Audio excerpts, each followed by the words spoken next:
What's up everyone, MK Tom Brady here. In this video, I wanted to weigh in on the competitive state of Mortal Kombat 1. Wanted to wait for a couple of things to happen before I made this video. One, the bugs to be patched out. Player 1 advantage, Cameo input bug, those have been fixed.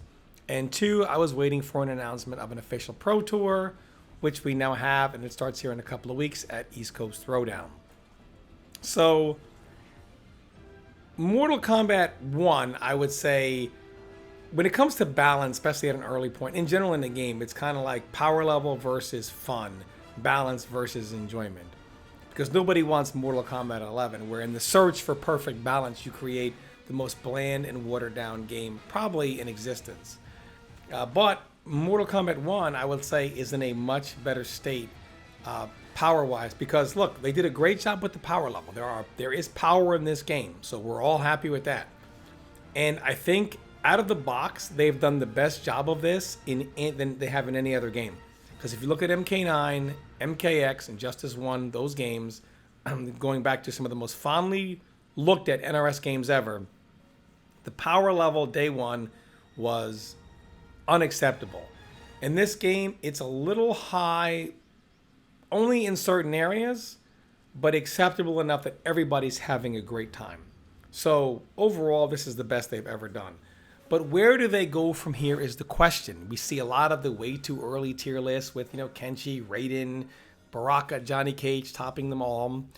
A lot of the cameos are talked about. So where do they go from here? And this is the most important question to ask, because how NRS responds, where they're going in balance, is going to determine if this game ends up being one of the greatest, if not the greatest, Mortal Kombat games of all time, or right back to what we came from if they put everything into the ground. And I want to touch on a few things briefly here that are being talked about. For one, the Sento block infinite in the corner here. This was uploaded by Unbearable Skill. He's got Baraka set to armor out the very first possible chance he can, and there's no window to do that until pretty much the Sento timer is done. And you can also call things like this out on a block string using Cyrex. Sento lasts for 15 seconds, and when you're doing a block string, instead of blocking for 15 seconds, you're going to block for now 16 seconds because you're doing a block string in a Cyrex into Sento, etc. So things like this are like, nobody wants to sit there and block for 15 out of 90 seconds. That's a pretty big percentage of a round to not be able to move if you get caught in that situation. Kenshi overall as a character, though, I feel like is in an acceptable state. He's got great range, which is fine. Good screen control, still fine. His damage is good, but not to the point of a Baraka or Raiden where they're doing 57, 51, 55, none of that. It's just 15 seconds is probably a little too long. So NRS could probably easily, and I don't want to make suggestions here, that's not where I would go in this video, but they could just tone down the active time of Sento, how long he's up. And as long as they don't destroy it, I think that Kenshi will still be super top and people can still have fun using him. Characters like Raiden here, I just wanted to point this out here because I don't know how much it's actually being talked about, but this is really kind of curious to me.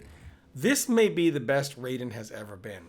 I love how they're going that route with a lot of characters where they're very strong versions of themselves, but not like MK9. Early Raiden was very strong, but he also had a block infinite too, right? So some of these reasons why people are strong are not acceptable power reasons, right? So for one, Raiden's runaway is extremely powerful. He's got, let's see if I can do it here. Here we go. An almost instant, because if you do the instant air, which to me is very easy to do, the instant air, it's too low to the ground, they can block it and kill you for it.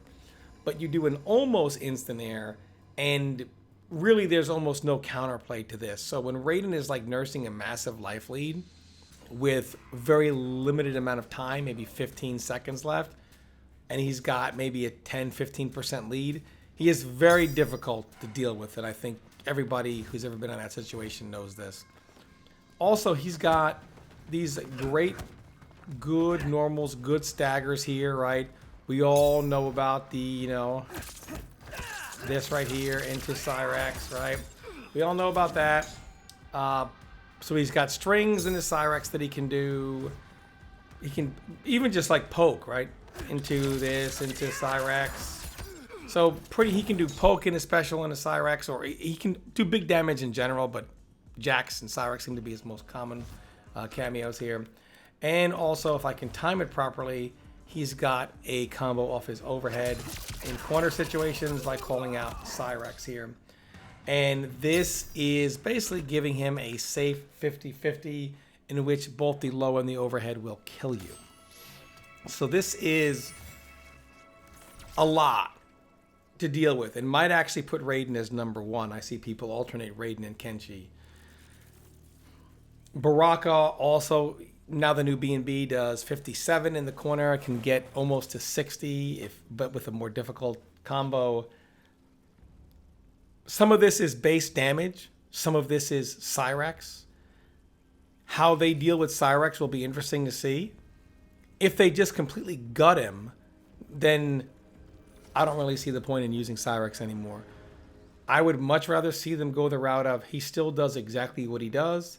His cooldown is just a little bit longer, so you can't call the cameo as frequently. Because if you think about it, if they destroy why you're calling the cameo, it doesn't matter how many times you can call it if they crush it into the ground. You know, then call it all you want. It doesn't do what you want it to do. Move on, next cameo. But if you just make it a little harder for them to call it as frequently, he's still great when you do summon him. Well, it's not even a summon, it's a assault, whatever. But he's still great. They could make it a summon. There's a lot of things they can do. They can change out what's a summon and what's, you know, an assault. But however, if you change what makes it a summon, then there could be some characters whose damage suffer.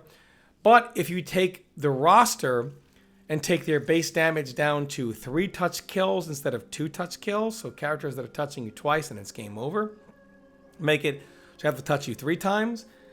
Even Sub-Zero, who even myself and some people have commented on some of his scaling and everything, his biggest combos are still 3 touch kills, right? It still puts it more in line. And this kind of keeps the game, you know, wherever. And there are some little things that have been talked about, like a character like Tanya or other characters that can do an armor move or like throw out moves that are launchers and make them safe with Goro, make moves that are armor moves that aren't launchers plus frames, whether it's Goro or whatever you're doing this with. However, when you're the top characters in the game, none of this seems to matter. So Tanya, for example, is an example of a great character. Has a great kit, has the cameo dirt, and is right where she should be. When you're Raiden, when you're Johnny Cage, when you're Baraka, when you're Kenshi, you don't care. You know, some of these other top characters, you don't care about this. Because it's you're got your own dirt, she has her own dirt, and there's not enough plus frame armored launchers in the game to really make you concerned about her. But when you're a lower tier, nothing you're not concerned, but it's your dirt versus her dirt. But when you're a lower tier, you are reliant on those situations because you have so few. And then whether it's any character that has some type of dirt with armor to make it safe or launch when it shouldn't, they'll just say, I shouldn't even say when it shouldn't, but launch when it otherwise does not, and then make it safe for plus. Well, those lower tier characters are like, our situations are few and far between, and when we finally get them, people can say, I don't care, I'm going to do this, I don't care, I don't care. It makes it very difficult for them, and that's really why I think you can just slightly touch the top, slightly touch the cameos in the right manner, and then give a really strong boost to the bottom. And that's really where the game needs to be, and everybody's really having fun. The power level is not far off from the top. Very few touches need to be made. But how they make these changes is going to be the most important.